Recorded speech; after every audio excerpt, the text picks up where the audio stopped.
Whoa, that's it? Yeah, what you think? I like that. I need to rethink my situation.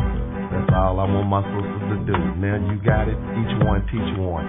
Take it to the rest of the sisters. I just want y'all to know y'all worth more than that. Thank you, baby. No problem.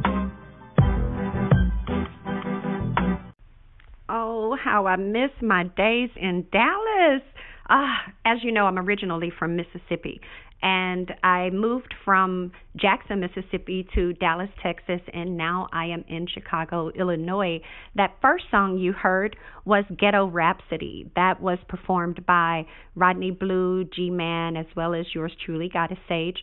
After that was Stripper's Anthem, written and composed by Big Payne, Eric Reed, and performed by Goddess Sage. Then there was Don't Cry. That was a G-Man cut that, of course, yours truly, Goddess Sage, was in on. But we have for you this interview, this Arthur, this,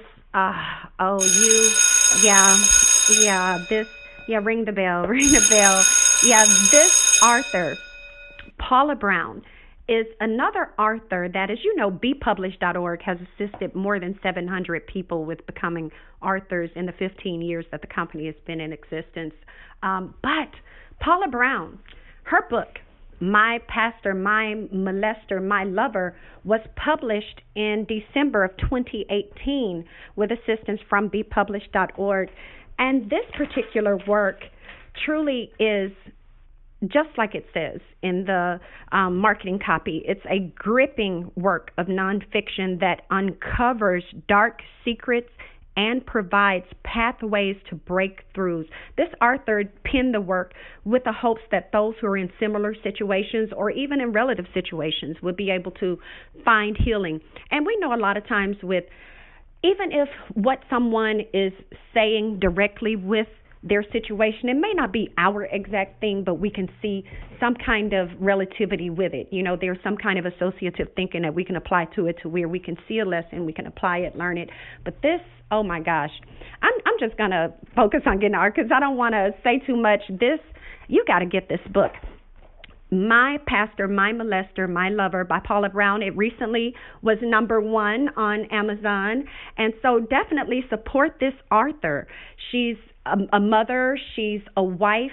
She is a devoted person in general, you know, to her family, to her friends, you know, just a good person. So definitely support her, but truly support this work because, as you already know from the title, My Pastor, My Molester, My Lover, this is someone who is sharing with you something traumatic that they went through. And anytime we can support someone, even if only by giving moral support or by showing a little financial support, then that's always encouraged. But definitely, in addition to getting this book, how about after you get it, please remember to go back and write a review, post a review on Amazon. You know, keep this going. You know, any kind of support. Spread the word to your friends. Even if nothing else, use this as a forum to have a discussion about these types of issues, anything related to sexual trauma, even military sexual trauma. It's just so many different ways. Molestation, you know, as we know, R. Kelly is a big topic right now. You know, you have the Harvey Weinstein, you know, the pedophilia. You know, talk about these things. But yes, let's go ahead and get this Arthur on the line because she actually went ahead and got the moxie. Well, not got the moxie. She already had it. But yeah, she went ahead and made it happen and told her story, stepped up, and she's no longer hiding behind the veil. She's no longer victimizing herself further by attaching those labels and stigmas that people give to people who were the victims. You know, she not only is a survivor, she's a true overcomer, and she's one who is working to help other people get to that same place and move forward and begin to find themselves again and enjoy their lives again. So let's go ahead and get the Arthur Paula Brown on the line. Would you like for a motivational speaker to come to your company or organization to speak to your group? Visit lifespurposeministries.com. That's lifespurposeministries.com, or call 972-880-8316 to book your motivational speaker today. That's Purpose Ministries, 972-880-8316. Book a lecturer today.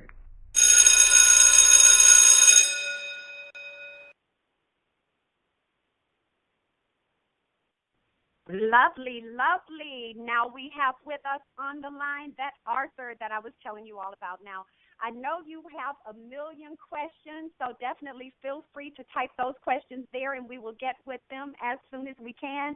But in the meantime, if you haven't already gotten your copy of My Pastor, My Molester, My Lover by Paula Brown, you need to do that. You can go to Amazon right now. Grab this book right now. It, as a matter of fact, here recently was #1 in its category, so definitely get out there, get it. Make sure that you put it on for #1 again today. And, of course, that book title again, My Pastor, My Molester, My Lover by Paula Brown. And we do have the author here with us today. Paula Brown, are you on the line? I am. Hello. Hello, and welcome to Articulation Radio. It's a pleasure to have you here. Thank you. It's a pleasure to be here. And I first of all would like to congratulate you on the courage to step forward and reveal the things that you had gone through, and in such a way. Honestly, it seemed like when you were writing, it seemed like, and I know it says everything, that this is a nonfiction work, that this is truth, right. And it read like it was truth. Can you tell us a little bit, and without giving away much about the book, because we do want people to read it, and as we know, yes, our audience do know, the title tells you what this is about. Yes. And I would like for you to tell them a little bit about what inspired you to actually put that in writing. Actually, it started as a healing process for me several years ago, where I just was writing my thoughts down. They were nothing more than my thoughts. And when I looked up about a year later, I had chapters and chapters that God had given me. And he started dealing with my heart about sharing my truth. So it is my truth. It's my story, about what happened to me as a young girl. And that's how it came into play. It really just started as my thoughts on a piece of paper. And wow. My word, it just grew. And did you think when you first got started jotting those thoughts, did you ever know eventually it was going to be a book, or did you see it as this? Absolutely not. They were just nothing more than my thoughts when I would wake up in the nighttime and couldn't sleep because I was so bombarded with thoughts and feelings. So I just started writing them down. Never even imagine that I would share them not only with my husband, but with anybody. They were just my personal thoughts, kind of like a diary that we used to keep when we were young. It was healing for me, just to put my thoughts down. Yeah. And what would you recommend to people who find themselves, I would say, not only facing the regular difficulties that life gives us, but people who find themselves in traumatic situations like these, that what would you say to them to help them kind of find that strength to stand firm and know that they're going to make it through, as well as something to help them share their story like you did? You went through a lot, and you confessed a lot, and what would you say to someone to encourage them to walk that path? I had to really, really grab a hold of Jehovah Jireh. I did.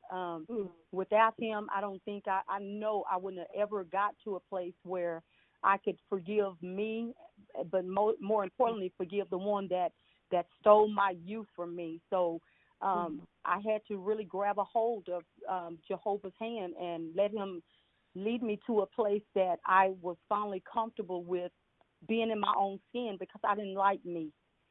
Because of the things that had happened to me. So that was my first step. And then once I was able to get to a place where I could take the thoughts out of my head and put them on paper, I can actually see the damage that it had caused me, that was my healing point.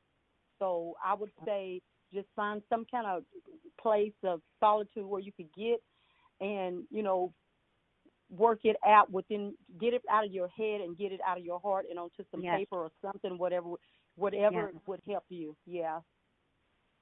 Wow. And you had it hasn't been an easy journey. Yeah. Go ahead. I'm sorry.